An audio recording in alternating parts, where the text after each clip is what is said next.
Hello and welcome to Newsbreak at 7. I'm Veeraraghav. Our top political focus, the exchange over Tamil Nadu State Minister and Chief Minister M.K. Stalin's son Udhayanidhi Stalin's comments that I quote, Sanatana Dharma must be eradicated at a writers' conference on Saturday. While the comments are reflective of the historic and ideological position of the Dravidian parties in the context of eradication of caste, there was a sharp reaction from the Bharatiya Janata Party, including from Home Minister Amit Shah, who termed it an attack on our heritage. And I quote that. The comments have put the DMK's national ally, the Congress, in a tight spot. While some Congress leaders from Tamil Nadu and Karnataka supported it, others, like Kamal Nath, disagreed with that comment. We have a special panel to both understand the context and the political implications of that comment. But first, let's listen to all the reactions that came in. நாம் ஒழிக்கத்தான் வேண்டும், எதிர்க்க முடியாது. கொசு, dengue காய்ச்சல், malaria, corona இதையெல்லாம் நம்ம எதிர்க்க கூடாது, ஒழித்து கட்ட வேண்டும். அப்படிதான் இந்த சனாதனம். சனாதனம் என்பதை எதிர்ப்பதை விட ஒழிப்பதே நாம் செய்ய வேண்டிய முதல் காரியமாகும். श्री स्टालिन के पुत्र उदयनिधि स्टालिन ने सनातन धर्म के खिलाफ अपनी की गई बहुत ही बेशर्मी भरी टिप्पणी को दोबारा दोहराया है. तो उन्होंने सनातन धर्म की तुलना डेंगू, मलेरिया और कोरोना से की है. बड़ा सवाल आपके सामने मैं ये उठाने आया हूं कि राहुल गांधी क्यों खामोश हैं? 2 दिन हो गए. राहुल गांधी जी तो कहते हैं कि मैं हिंदू हूं, अपने गोत्र की बात करते हैं, मंदिर मंदिर घूमते हैं, जल चढ़ाते हैं. तो मतलब हम जो कहते थे कि अब पाखंड करते हैं तो साबित हो रहा है ना वोट के लिए. नीतीश कुमार क्यों शांत है? बहुत दावा कर रहे थे कि मैंने सबको एक कर दिया मुंबई में. सनातन इज इटर्नल, शाश्वत. सनातन स्थायी है, चिरंतन है. ये भारत की संस्कृति, भारत के संस्कार और भारत की सभ्यता का मूल स्तंभ है सनातन. हमारा व्यू वेरी क्लियर है. सर्वधर्म समभावना, सर्वधर्म समभावना is the Congress ideology. But you have to understand, every political party have their own freedom to tell their views. Stalin ने कहा है कि कोरोना की तरह सनातन धर्म को भी खत्म कर देना चाहिए. वो उनकी व्यक्तिगत राय होगी, हम उससे सहमत नहीं. Any religion that does not promote equality, any religion that does not ensure that you have the dignity of being a human being is not a religion according to me. And so has Udhayanidhi Stalin's comments put the Congress and its other allies in a spot. It's an old and emotive issue. Remember, the context is extremely important, both politically and ideologically. Joining us this evening, Neeti Jain, spokesperson of the Bharatiya Janata Party, Sanjay Jha, political analyst, and noted cephalogist Sandeep Shastri, national coordinator of the Lok Neeti Network. We'll also be joined by R.K. Radhakrishnan, associate editor of The Frontline, who tracks the DMK and Tamil Nadu politics closely, in a bit from now. Before we begin this debate, I must inform our viewers that official spokespersons from the Congress, the DMK and the BJP's ally, the AIADMK, refused to join this debate. So the only official spokesperson on the show is you, ma'am, Ms. Neeti Jain. My first question to you, given that there is a historical context and it's a widely stated position of the DMK, more in the context of caste and eradication of that, rather than the context of religion, which is reflective of their founder Periyar's views, as well as they argue Dr. B.R. Ambedkar's views. What is your response to this comment that's been made by Udhayanidhi Stalin? So the conference that he was addressing was called Eradication of Sanatana Dharma. He did not say he wanted eradication of the caste system. He did not say he was against the caste system. He made a sweeping statement which said Sanatana Dharma is like a dengue and other mosquito-related diseases, and that is definitely not acceptable. So an individual in itself may or may not believe in a religion, but that does not give him a right to stand on a public platform and call somebody's ideology and a religion a dengue or a malaria ka machhar.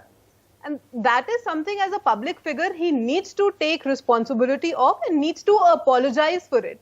The other bigger question that you have been talking about, the entire so-called alliance that has come together, these are the people who will become Jane Udhari during elections. They will say Hanumanji ki Jai Ho during Karnataka elections, and they will bring in Hindu godmen when the MP elections are coming in. But they do not have a standing to come out and reject the statement that has been made. So in the name of freedom of speech, I think this is not acceptable to make such statements. And it is not just this. There are other parties as well who have systematically made statements about the Hindus and the Hindu religion, including the Aam Aadmi Party leader, the SP leader, a Karnataka minister who said Hindu ek ganda shabd hai, it is a dirty word. So this has been a systematic kind of an attack on the Hindu religion, and that is what we are talking about. To just say that the context was different, he is a senior individual, he is a public figure, and if he's standing there, he needs to take responsibility of what he has spoken. If he thinks it was not what he meant, come out and apologize for what he said. If he is being taken in a wrong context, and I'll give you that benefit of doubt, but then just come out and say you were wrong. What is this ego about not even accepting what you're saying? It is not the context of this one comment, but it's a stated historical ideological position of the party. No, but this the is sense what he that has one said gets today. from the DMK is that this has been said according to the party repeatedly, reflective of their ideological position. Even your own ally, the AIDMK, finds it difficult to take a position on this issue because the realities and the ideological prism from Chennai looks very differently from that in New Delhi. See, the point is, like I said, if he thinks he was taken in a different context, let him come out and apologize for what he has said. If he's calling Sanatana Dharma a dengue and a malaria mosquito, I think it is just being big about it and come out and apologize for the way it has been said. But this is entirely ego that I will stand firm on whatever I had said. The conference he was talking on was eradication of Sanatana Dharma, not the caste system. He did not mention the caste system. So you may take it in a context, so to say, but I think as a systematic attack on the Hindus and the Hindu religion by the several parties of this alliance, I think this is just another feather in whatever they're trying to build. Okay, let me just take this. I wish there was a DMK spokesperson to take it back to you, but let me just get the context of Tamil Nadu as well as other political context more relevant to this conversation. First, let me go across to Sanjay Jha. Sanjay Jha, this is an ideological position that of the DMK, widely stated, widely accepted, widely reflected in Tamil Nadu in terms of the writings that they've got. The Congress, do you believe, has been put into a very tight spot by this ideological position? Why is there a sense of reluctance that you see as an observer of parties actually taking a stand and taking on these issues? Raghav, first and foremost, good to see you back on television. So welcome back. It's good to be on your program. Let me make the response very succinctly. Point number one, who has appointed the BJP or the RSS or the Sangh Parivar to become the custodians of Hinduism? I'm a Hindu, I'm a practicing Hindu, I'm a Brahmin, and I have not in my entire life believed that the Sangh Parivar has appropriated my culture, my religion, my character as a practicing Hindu.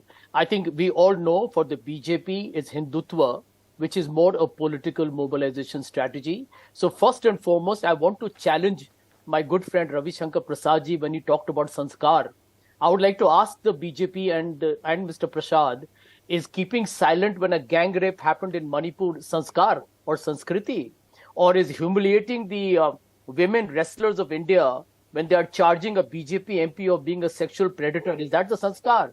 Is lynching of Muslims the sanskar that they are talking about? So let's expose their duplicitous political behavior and hypocrisy and put it by the side. Now your question is basically why the BJP is trying to make it political, and I'll make it a very straightforward answer. You see, everyone who knows the history of the entire political formation of the DMK and then Anna DMK, or the social movement where Ramaswamy Periyar was at the forefront of the Justice Party, etc., and how it all played out eventually. The truth is that end of day in Tamil Nadu, and I have friends there, I've been there myself many times, it has an anti-caste and an anti-religion, I would say, as the quintessential components of the movement for change. And I think, end of day, I think the language was one of the big issues on which we all know the kind of political ramifications that happened. And both the DMK and the Anna DMK, I do believe, follow the principles of both Dr. Ambedkar and Periyar Ramaswamy in terms of the way they have evolved as social and political organizations. Now, here is the point. The BJP, because I think they are terribly nervous at this stage, I would tell the BJP today, instead of trying to make it into a pan-India issue, which it is not, why don't you go with Anna DMK, which is your electoral partner, go to Tamil Nadu, and I challenge the BJP and Mr. Prasad or Mr. Modi or Mr. Amit Shah to go and contradict the teachings or the political philosophy or Periyar Ramaswamy. Just let them go ahead and do that.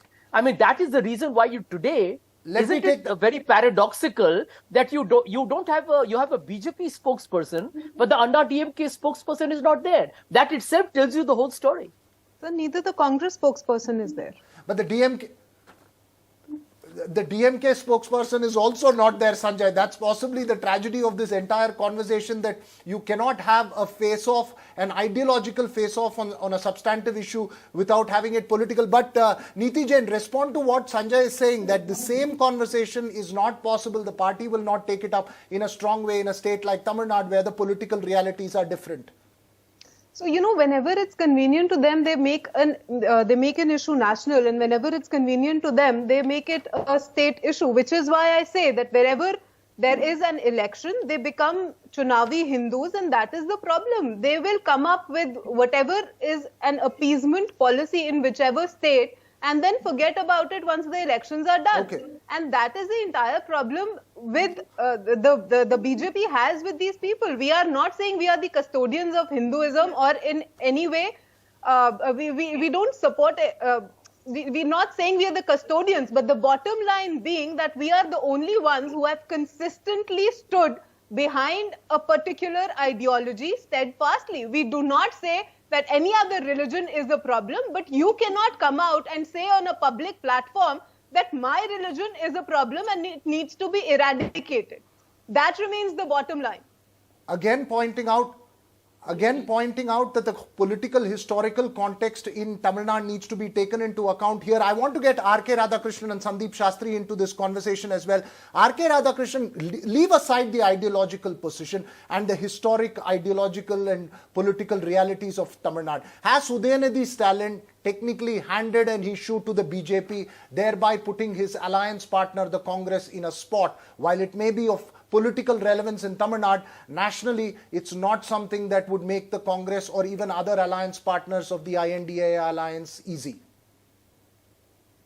Absolutely. I think I don't think that the DMK has thought through this. I don't think that the DMK leadership actually has sanctioned him to talk in this manner.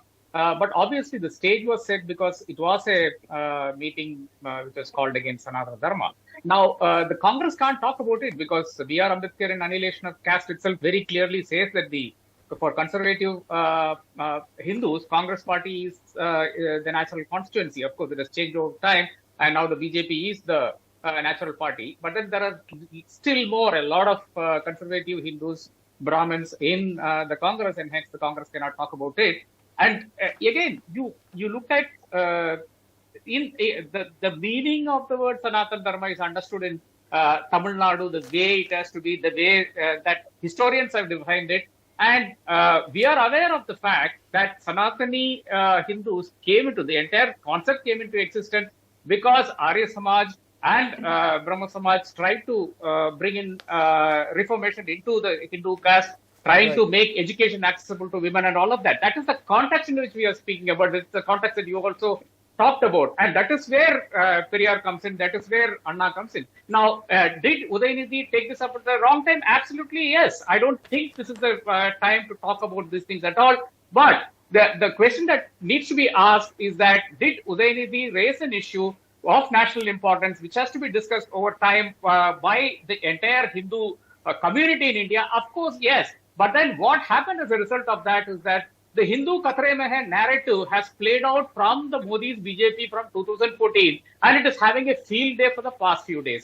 Having said that, I have to also add the fact that, Periyar stood for social reform. He didn't contest elections. He did not come into this field at all while he tried to do away, eradicate the problems in Hinduism. At the same time, Anna, who was a much more politically savvy guy, decided that he has to come into electoral politics to make the changes that Periyar desired. And that is why Anna did not make this extremely controversial statements over a period of time at all. And that is why the DMK is very different from the DK. Right. I would suggest that if Udhayanidhi wants to create a social melting pot or social,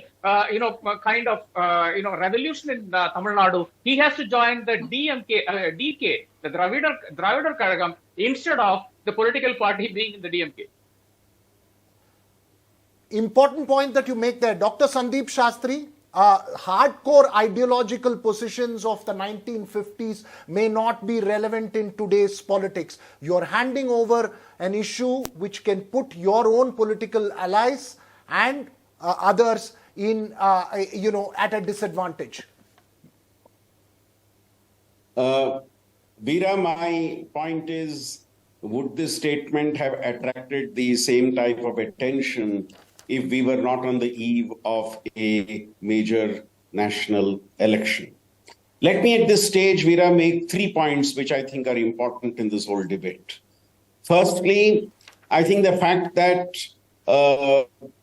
All India Party takes a particular stand on issues, be it BJP or be it a Congress which has electoral support across the country, which needs to keep that factor in mind, and a political party which is limited to a particular state and looks at politics from the prism of that particular state.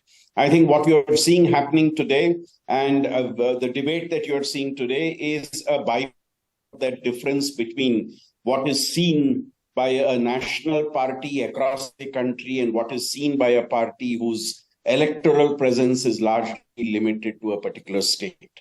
And that's where this contradiction often comes from. Secondly, as a lot of other commentators have been emphasizing as part of this debate, context defines content. Now, I think this is every political formulation is guilty of doing this. You ignore the context and focus on the content in a very, very, very different way, which suits the political agenda you want to pursue. And again, here, I'm not putting the blame on the shoulders of any one party. I would say all political parties are guilty of doing this, taking advantage of a particular content which comes up in the electoral spectrum and then using it to the context which suits you. This, I think, is part of the debate and dialogue that you are just now witnessing. And third and last, Veera, let's remember the point that for quite some time, once again, we have this simmering discontent about how a lot of politics and society in the South, especially Tamil Nadu, is being viewed across the country. And this may be about language debate, this may be about what happens in a new delimitation, or this may be about the most recent challenge thrown up by Udhayanidhi's statement. I think the fact that this simmering discontent, which could well be a byproduct of what is seen as the nature of domination in politics, could also be a reflection of the present debate and fight you're noticing. So I would put these 3 points for us to keep in mind when we talk of the current debate. my quick question to you, there seems to be some audio issue with your microphone, but my quick question to you and Sanjay Jha, and I'll go to R.K. Radhakrishnan and Neeti Jain last after that, is this an indication that the opposition, and I'm talking of the way the Congress has just skirted and kept away from this issue, not taking a very strong stand on it, while it's easy for the DMK to take a stand on it because Tamil Nadu's electoral realities are different, the Congress keeping it away. Is this an indication that the opposition's going to skirt away or keep away from ideological confrontations and keep the conversation around substantive political grassroots realities for the moment? Quick response. Veera, this is going to be a challenge for both alliances. This is a challenge for both the alliances. The NDA alliance has certain issues within the alliance, and so does the opposition alliance. And I think it would depend on how well the alliance partners on both sides are able to manage these contradictions and not allow these contradictions to become a challenge for the alliance's unity. Right. Sanjay Jha? Veera, my short point is that the BJP is actually seeing a wipeout probably happening in the December state elections. And I believe this entire conversation about what's going to happen in 2024, I think the momentum is probably shifting the way of the India alliance. And it will be probably driven by the Congress's performance, which is looking as a front runner in the states which are going to elections in December.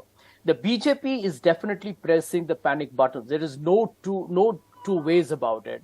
And I can tell you that you're likely to see a more aggressive, confrontational politics driven by what I would call as majoritarian populism.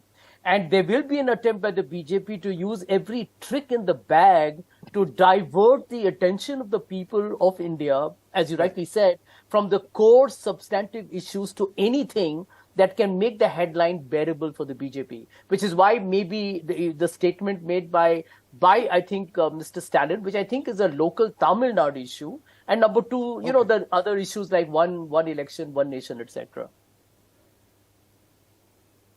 Right.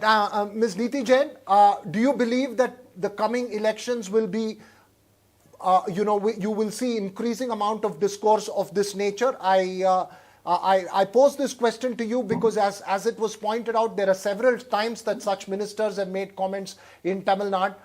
Would this become the national narrative? What is your sense? So the point of narrative is that if a statement is being spoken about a religion being a dengue or a malaria, I think there is a response that needs to be given. And if you call it a narrative, that is entirely up to you. But you cannot just say things like this and hope that nobody is going to notice and just let it go, because this is an ideology of a majority in this country. So the response is definitely going to be there. If you don't want this to be a narrative, don't give us a reason to respond to you on these matters. Including Karnataka, this is what had happened. There was a statement made by their side. We come out and respond to that, and that becomes a narrative. How is that our fault? See, we are going to respond to whatever you say, and we're not going to accept it sitting back.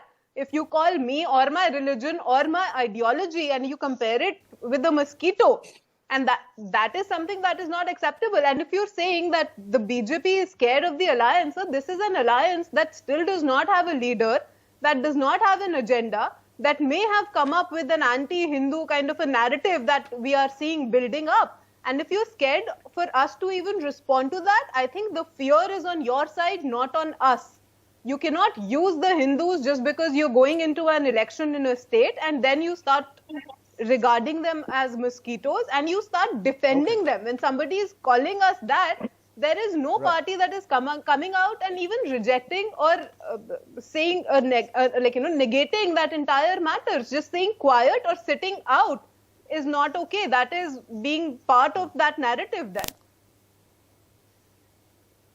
All right. Thank you so much, Neeti Jain, Sandeep Shastri, as well as Sanjay Jha for joining us. Obviously, as we mentioned, we didn't have a Congress DMK or an AIDMK spokesperson to respond to what Neeti Jain had said. R.K. Radhakrishnan also had to drop out of the show.